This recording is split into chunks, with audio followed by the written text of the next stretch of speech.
ይሉናክሽ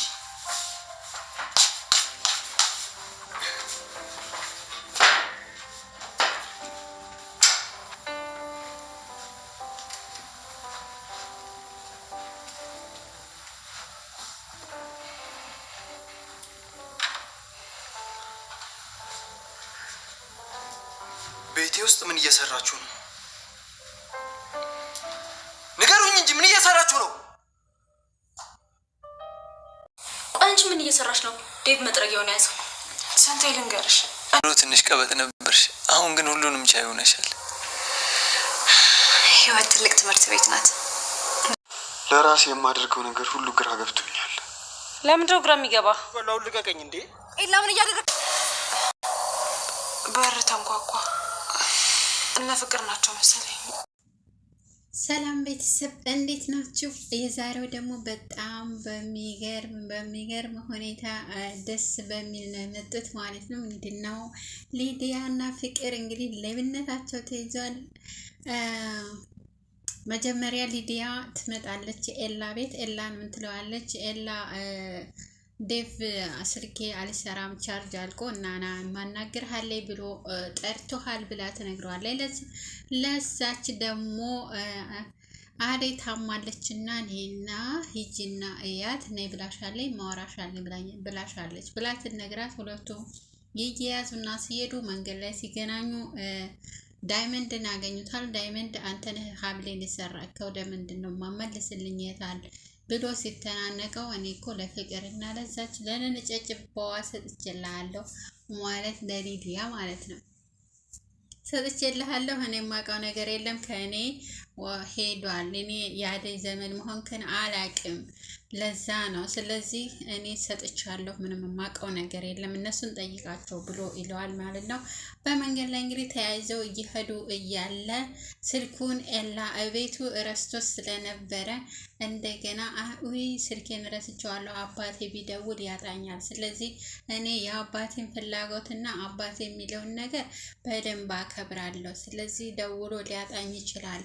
አሁን ሄጄ እቤት ማንጣት አለብኝ ብሎ ተመልሶ ወደ ቤት እየሮጠ ይሄድና ቤት ሲገባ እንግዲህ ሊዲያና ፍቅር ያንን ሀብል ለመፈለግ እቃውን አደበላልቀው አገኛቸው ማለት ነው። ቤት ምንድነው የምትሰሩት እናንተ ምን እያረጋችሁ ነው ሲላቸው በቃ መሬት ተሰንጥቃ እንድትውጣቸው ነበር የፈለጉት ማለት ነው። በጣም በሚገርም ሁኔታ አንዳንድ ጊዜ እኮ ሰውን ሲበድሉ ፈጣሪም ያጋልጣል አይደል እንዴ? በጣም እኔ በጣም ደስ ነው ያለኝ ማግኘቱ ማለት ነው። እዛ ሲያመሳቃቅሉ ቤቱን በአንድ እግሩ ሲያቆሙት እዛ ማግኘቱ ተመልሶ ሄዶ ማየቱ በጣም ነው እኔ ደስ ያለኝ ማለት ነው። ምን ያክል የሰው የአደይን ነው በተለይ በጣም የሚጎዷት አደይን ነው። ዴቭና አደይን እንግዲህ በወሬ አሳብቀው አጣልተዋቸው ነበረ። ከዛ አደይ ያው መለስ ብላ ለምንድን ነው እኔን ታስቸግረኛለች? እኔ እዚህ ቤት ወይኔ ወይ እሷ እንኖራታለን ወይ እሷ ትወጣለች ወይኔ እወጣለሁ ለምን አልካለችው ረጋ ብላ ማለት ነው።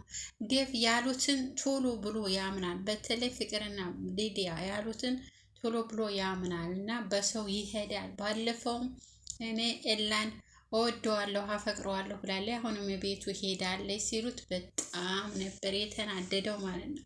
በጣም ለምን እንደዚህ ስላለ ለምን እኔ ምን አታለች እሱን የምትወደው አሁን የመጣ ለምንድን ነው እንደዛ የምትለው ብሎ በጣም ተናዶ ነበረ። ግን ያው በኋላ ትንሽ እያለ ነገሩ ገባው ማለት ነው። እና አሁንም አጣልተዋቸው ሊዲያ ለአደይ እኮ ሊዲያን ልትመታት ነበረ በዱላ አስፈራርታት ኤላ ቤት እንዳትሄጂ ሁለተኛ ብላ አስፈራርታት ነበር። እኔ ባልደርስላት እንደውም ትገላት ነበር ብላ ፍቅር ስትላት አዎ አለች። ደግሞ ያቺ ተካብላ ማለት ነው። እንግዲህ እነሱ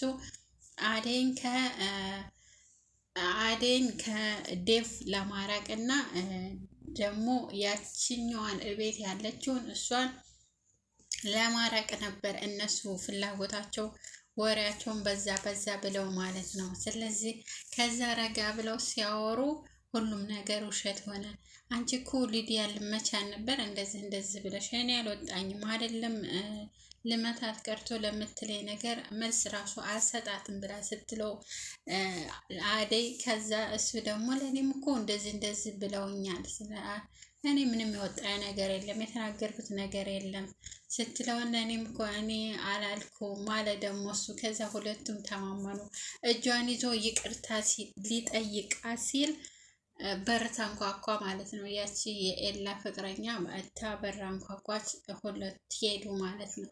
ከዛ እሱ ይቅርታ እንኳን እስከምጠይቅ ድረስ አላደርሳላቸው ብሎ ሁለቱንም ተናዶ ተቀመጠ ማለት ነው።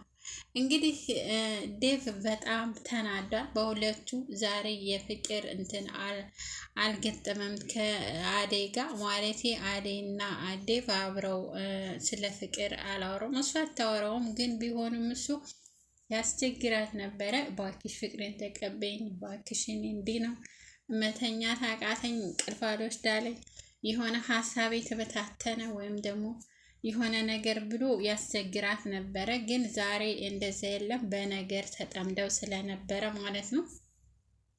ኤላና ፍቅረኛው እንግዲህ በመገናኘታቸው በጣም ደስ ብሎን ነበረ። እነሱም ደስ ብሏቸው ነበረ፣ እሱም ደስ ብሎት ነበረ፣ ልጅቷም እንደዛው ማለት ነው። አባቱ ደውሎ ግን እዚህ ሴት አለ የጨዋ ልጅ ጨዋ የሆነች እዛ ፈልግ ያልኩህን ትቼዋለሁ፣ እዛ ሚስት ፈልግ ያልኩህን ትቼዋለሁ፣ ናና እዚህ እኔ ፈልግልሃለሁ እኔ መጥታለች ምናምን ሲለው እኔ እሷ መንጣት እኔ ጋር ምን ያገናኘዋል? እኔ መንጣት አልችልም አባባ ኪንቶኝ ሲለው አይ መንጣት አለብህ እናትህ ትደውልልሃለች ትመጣለህ ሲለው በጣም ተከዘ። ልጅቷን በጣም አለቀሰች ማለት ነው። በጣም ከሚባለው በላይ ልጅቷ በጣም አዘነች፣ በጣም አዘነች። እኔ ራሷ አዘንኩላት ማለት ነው። ልጅቷ ደግሞ እናት አባት የላትም። አክስቷ ወስዳባታለች ማለት ነው። ንብረቷን ሁሉ ቤቷን ሁሉንም አክስቷን ወስዳባታለች። አሁን ኤላን አገኘሁ ብላ ክስ መስርታለች ማለት ነው። ፖሊስ ጋር ሄዳ ክስ መስርታለች። ለምን? ንብረቷን የአባቷን እና የእናቷን ንብረት ስለወሰደች እሷን እንደ ሰራተኛ አድርጋ ነበረ የምትኖረው። ከዛ ደግሞ አልፎ ለሰው ሰራተኛ ሸጣት ነበር ማለት ነው አክስቷ። ያንን ክስ ለመክሰስ እና ለመቀስቀስ ብላ ከኤላ ጋር ኤላ ባኪ አክስቴ አደጋኛ ናት እና አንተ ተዚህ አትነቃነቅ ቤት ተቀመጥ ብለው ነበረ። እንደ አንቺንም አትቼ ቤት አልቀመጥም ብሎ ያው ሁለቱም ሄዱና ክስ መሰረቱ ማለት ነው። እንግዲህ አደይ የዛሬው ደግሞ በጣም ለየት ያለ ነበረ። አደይ ራሷን አሟት ፍቅር ወረቀት አንጥታ ቀዳዳ ጥላ ማለት ነው። የክፋቷ ክፋት ብዛት ቀዳዳ ጥላ ነይና እኔ እንደው እንዴት ወረቀቱን ቀዳን ያንሺ ነይ ጥረጊ አንቺ ሰራተኛውን ሹለጌጥ ነው ወይ ብር የሚከፈልሽ እንድትተኝ ነው ወይ አሞኛል እኮ ፍቅር ስትለት ምንም አሰማም። በቃ ምንም እኔ እንዴት በሰው ሀገር ያሉት እህቶቻችን በአረብ ሀገር ያሉት እህቶቻችን በጣም ትዝ አለኝ። በቃ የዛ ነው ትዝ ያለኝ። እሷ እንደዛ ስትላት ወረቀቱን አንጥታ ሆነ ብላ አንጥታ እየበጫጨቀች እየጣለች እኔ አጥጅ ያለቻት እኔ ጥረጊ፣ እንዴት አልጠረግሽም? እንዴት አትጠርጊም? እንዴት ቤቱ ቆሽሾ ዝም ብለሽ ትተኛለሽ? አሞኛል እኮ አሞኝ እኮ ነው የተኛሁት፣ አጸዳለሁ ግን አሞኝ ነው ራሴን እያዞረ እየወደቅኩ ነው ስትላት